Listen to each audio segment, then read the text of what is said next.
ദൈവത്തിരുനാമത്തിന് മഹത്വമുണ്ടാവട്ടെ. Bible reading പ്രോഗ്രാമിൽ സംബന്ധിക്കുന്ന ഏവർക്കും കർത്തൃനാമത്തിൽ സ്നേഹവന്ദനം. പുറപ്പാട് പുസ്തകം 39 അധ്യായം നമ്മളിന്ന് വായിക്കുന്നു. 39 അധ്യായത്തിൽ മഹാപുരോഹിതൻ്റെ വസ്ത്രത്തെക്കുറിച്ചാണ് പറയുന്നത്. നമ്മളത് നേരത്തെ ചിന്തിച്ചതാണ്. അപ്പം നിങ്ങൾ ആ അധ്യായം ഇന്ന് വായിക്കുക. എൻ്റെ ക്രമമനുസരിച്ച് വായിച്ചു വരുന്നുണ്ട്. ഞാനിന്ന് അതുമായി ബന്ധപ്പെട്ട് ഇടയ്ക്ക് നമ്മൾ വായിച്ചു വന്നപ്പോൾ വിട്ടുപോയ ചില ഭാഗങ്ങൾ, എനിക്ക് വിസ്തീർണം നൽകാൻ സാധിക്കാതെ പോയ കാര്യങ്ങളുണ്ട്. കാരണം ഞാൻ സമാഗമന കൂടാരത്തിൻ്റെ ഭാഗങ്ങളെക്കുറിച്ച് ക്രമമായി പറഞ്ഞതുകൊണ്ടാണ്. അതിലൊന്ന് 33 അധ്യായത്തിൽ ഇസ്രായേൽ ജനത്തോട് മോശ മുഖാന്തരം യഹോവയെ ദൈവം ആവശ്യപ്പെട്ടു, അവരെ അണിയുന്നതായ ആഭരണം നീക്കിക്കളയണം. 32 അധ്യായത്തിൽ ആഭരണങ്ങൾ കൊണ്ടാണ് ജനത്തിൻ്റെ നിർബന്ധം സഹിക്കവയ്യാതെ അഹറോൻ കാളക്കുട്ടിയെ ഉണ്ടാക്കിയെന്നറിയാം. ആ കാളക്കുട്ടിയെ ഉണ്ടാക്കുവാൻ കാരണമായ ആഭരണത്തെ നീക്കിക്കളയുവാൻ. 2, അന്യദേവന്മാരുടെ പേരുകളും അവരുടെ രൂപങ്ങളൊക്കെയാണ് ആഭരണങ്ങളിൽ അക്കാലങ്ങളിൽ അവർ കൊത്തിവെച്ചിരുന്നത്. മിസ്രൈമിലായിരുന്നപ്പോൾ അങ്ങനെയായിരുന്നു. ആ ആഭരണങ്ങളും കൊണ്ടാണല്ലോ അവരവിടുന്ന് പോരുന്നത്. അവരോട് ചോദിച്ചു വാങ്ങിച്ച ആഭരണങ്ങളാണല്ലോ അതിൽ കൂടുതലുമുള്ളത്. അതിലെല്ലാം അവരവർ ആരാധിച്ചിരുന്ന അന്യദേവന്മാരുടെ രൂപങ്ങളും പടങ്ങളും പേരുകളും ഒക്കെ ആയിരുന്നിരിക്കാം. അതുകൊണ്ട് അത് നീക്കിക്കളയുവാൻ യഹോവയായ ദൈവം അവിടെ ആവശ്യപ്പെടുകയാണ്. അതിൻ്റെ 10-11 വാക്യങ്ങൾ നമ്മൾ വായിക്കുമ്പോൾ, കൂടാരവാതിൽക്കൽ മേഘസ്തംഭത്തിൽ ഒരുത്തൻ തൻ്റെ സ്നേഹിതനോട് സംസാരിച്ചതുപോലെ യഹോവയായ ദൈവം മോശയോട് അഭിമുഖമായി സംസാരിച്ച് നമ്മൾ വായിക്കുന്നു. മോശയ്ക്ക് ലഭിച്ച ഏറ്റവും വലിയ ഭാഗ്യം ഇതാണ്, ദൈവത്തോട് നേരിട്ട് സംസാരിക്കുവാനുള്ള അവസരം. ആവർത്തന പുസ്തകത്തിൻ്റെ അവസാന വാക്യം തന്നെയാണല്ലോ. മോശയെപ്പോലെ ദൈവത്തെ മുഖാമുഖം കണ്ട ഒരു പ്രവാചകൻ ഇസ്രായേലിൽ പിന്നെ ഉണ്ടായിട്ടില്ല എന്ന് നമ്മൾ അവിടെ വായിക്കുന്നുണ്ട്. മുഖാമുഖം കാണുക എന്ന് പറഞ്ഞാൽ ദൈവത്തിൻ്റെ മേഘത്തിലുമൊക്കെയാണത് കാണുന്നത്, ശബ്ദമാണ് കേൾക്കുന്നത്.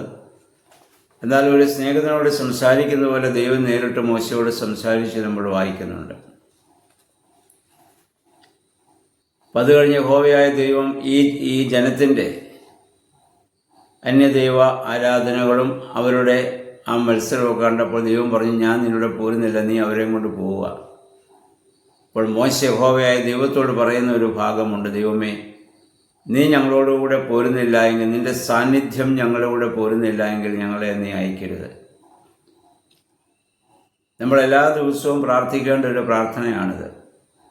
ദൈവമേ, അങ്ങയുടെ സാന്നിധ്യം ഇന്നില്ല എങ്കിൽ എനിക്കൊന്നും ചെയ്യാനാവില്ല.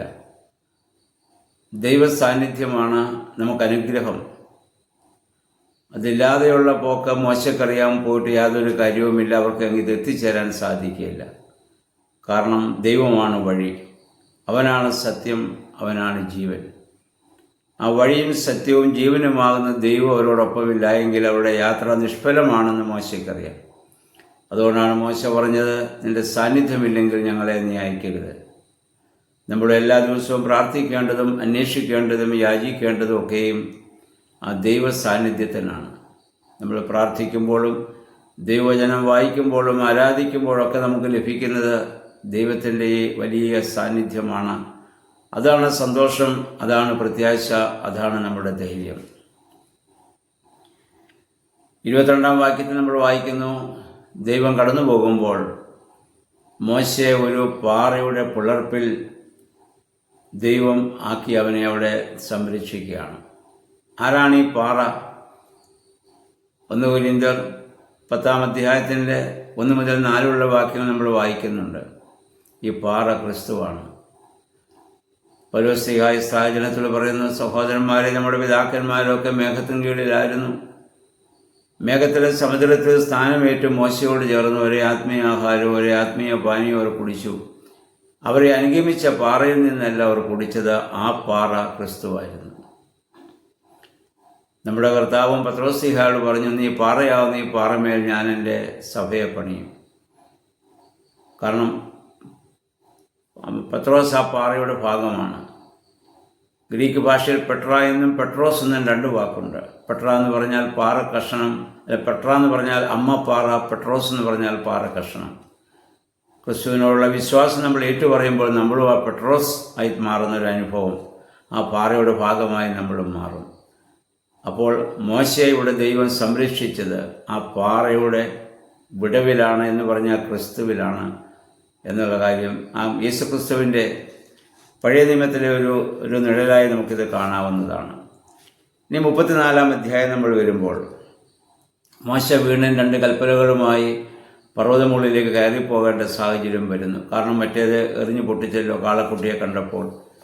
നീതിമാനായൊരു മനുഷ്യന് അനീതി കാണുമ്പോൾ, ധാർമ്മികനായൊരു മനുഷ്യന് അധർമ്മം കാണുമ്പോൾ കോപമുണ്ടാകും. എന്നാൽ ആ കോപത്തിൻ്റെ പ്രത്യേകത ഏറെ സമയം അത് നിലനിൽക്കുകയില്ല. സൂര്യൻ അസ്തമിക്കുവോളം ആ കോപം നിലനിൽക്കുകയില്ല എന്നുള്ളതാണ്. വീണ്ടും യഹോവ പറഞ്ഞനുസരിച്ച് മോശ കൽപ്പനകളുമായി പർവ്വതമുകളിലേക്ക് ഇത് കയറിപ്പോവുകയാണ്. എന്നിട്ട് മോശ യഹോവയായ ദൈവത്തോട് അപേക്ഷിക്കുന്നതിന് 9-ാം വാക്യത്തിൽ അവരുടെ മധ്യേ നീ നടന്ന് അവരുടെ പാപം ക്ഷമിച്ച് അവരെ അവകാശമാക്കുവാൻ മോശ ദൈവത്തോട് അപേക്ഷിക്കുകയാണ്. ഇസ്രായേൽ ജനം യഹോവയെ സംബന്ധിച്ച് യഹോവയുടെ അവകാശമാണ്, ആദ്യജാതനാണ്, യഹോവ പറയുന്നതിനാണ്. ആ ഒരു വലിയ അനുഭവത്തിൽ നിന്ന് അവരെ വിട്ടുകളയാതെ നിൻ്റെ അവകാശത്തെ നീ അവരോട് ക്ഷമിക്കണം എന്ന് മോശ ഒരു മധ്യസ്ഥ പ്രാർത്ഥന അവിടെ നടത്തുന്നുണ്ട്. 12-ാം വാക്യത്തിൽ പറയുന്നു, യഹോവയെ ദൈവം പറഞ്ഞ് ചെല്ലുന്ന ദേശത്തിലെ നിവാസികളുമായി ഒരു ഉടമ്പടി ചെയ്യാതെ നിന്നെ തന്നെ നീ സൂക്ഷിക്കണം. കാരണം പാപത്തോട് സഖ്യത കൂടാൻ പാടില്ല, ബഹുജനത്തെ അധികരിച്ച് പാപം ചെയ്യാൻ പാടില്ല.